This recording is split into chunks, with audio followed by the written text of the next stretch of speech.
आणि आता बातम्या पाहूयात सविस्तर। महायुतीच्या जागावाटपाचा निर्णय हा जवळपास निश्चित झाल्याची माहिती उपमुख्यमंत्री अजित पवार यांनी दिली आहे। या क्षणाची सगळ्यात मोठी आणि महत्त्वाची अपडेट ती म्हणजे अजित पवार यांनी अनौपचारिक गप्पांमध्ये याचं सूतोवाच केलं की विधानसभेचं जागावाटप जवळपास निश्चित झालंय। राष्ट्रवादी काँग्रेस विधानसभेत सन्मानजनक जागा लढवणार असल्याचंही अजित पवार यांनी पत्रकारांसोबत अनौपचारिक गप्पांमध्ये स्पष्ट केलं। सत्तेत सहभागी होताना अमित शहा यांच्यासोबत अनेक बैठका घेतल्याची माहिती सुद्धा अजित पवार यांनी दिली। मास्क आणि टोपी घालून दिल्लीत बैठकीसाठी जायचो असंही हसत हसत अजित पवार यांनी नमूद केलं।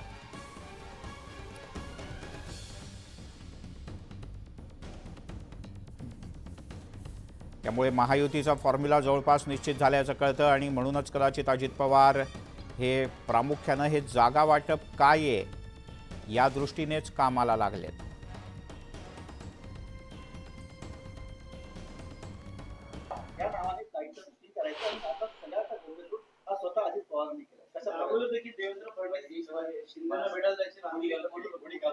पुढे घालून परक्याप घालून तोंडाला मुखवटे घालून बघा याचाच अर्थ असा यांचं राजकारण किंवा यांचं कपट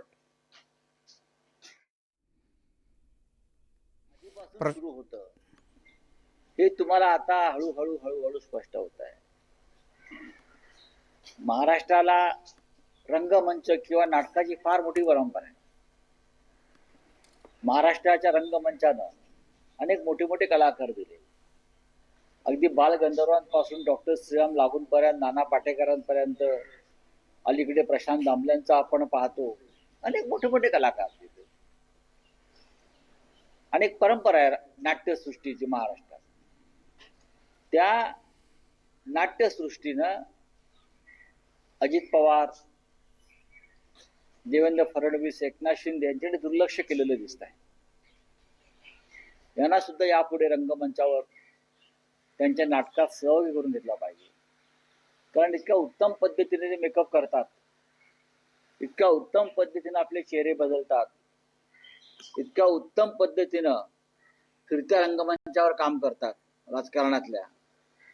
आता पहा ना, अजित पवार हे एखाद्या गुप्तहेराप्रमाणे रहस्य नाटकाप्रमाणे नाव बदलून, टोप्या बदलून वगैरे वगैरे वगैरे, खोट्या मिशा लावून फिरणार, हे दिल्लीत अमित शहाना भेटायला जात होते। देवेंद्र फडणवीस आणि एकनाथ शिंदे हे रात्री 12 नंतर वेश बदलून मुंबईतल्या दिव्याच्या लाईट खाली बसून सरकार कसं पाडायचं याच्यावर चर्चा करत होते। आणि हे दोघे बोलतायत, हे लोक त्यांना ओळखत नव्हते, म्हणजे किती हुबेहूब मेकअप केला, किती हुबेहूब मेकअप। म्हणजे फार मोठी गोष्ट आहे की हे कलाकार, या कलाकारांनी राजकारणातल्या मराठी नाट्यसृष्टीचं आणि आपल्या चित्रपट पडद्याचं फार मोठं नुकसान केलं। आता एकनाथ शिंदे वगैरे लोक सिनेमे काढतायत खोट्या कथा लिहून। त्यांनी स्वतःवरती हे जे त्यांनी जे नाटक रचलं होतं त्याच्यावर एखादं नाटक, एखादा सिनेमा जर त्यांना लिहिता येत नसेल तर मी उत्तम लेखक आहे, मी लिहितो आणि मला हे प्रसंग त्यांच्यापेक्षा जास्त माहिती आहे। एकनाथ शिंदे हे आतापासून वेश बदलून जात नव्हते, तर पृथ्वीराज चव्हाण मुख्यमंत्री असताना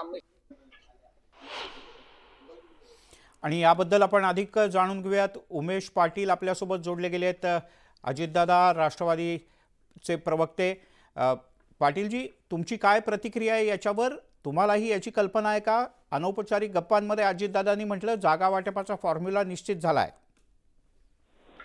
काय झालंय, संजय राऊत यांना रोज सकाळी सकाळी भोंगा वाजवल्याशिवाय करमत नाही आणि आपणही ते सगळं दाखवत असतो, नवीन नवीन विषय घेऊन ते बोलत असतात। अशा पद्धतीची कुठल्याही अनौपचारिक चर्चा, औपचारिक चर्चा कुठेही झालेली नाही, हे सगळं कपोकल्पित आहे। संजय राऊत हे अशा पद्धतीने विनाकारण वेगवेगळ्या विषयावर ज्याच्यातून महाराष्ट्राच्या जनतेचं कुठलंही हित साध्य होणार नाही, ज्याच्यातून राज्यातल्या जनतेच्या हिताची कुठलीही गोष्ट नाही, कोण वेषांतर करून गेलं, कसं गेलं, कुठून गेलं, कोण कुणाला भेटलं, याच्यामध्ये महाराष्ट्रातल्या जनतेला काय इंटरेस्ट आहे? महाराष्ट्राच्या जनतेचे दैनंदिन प्रश्नाच्या संबंधित हा विषय आहे का?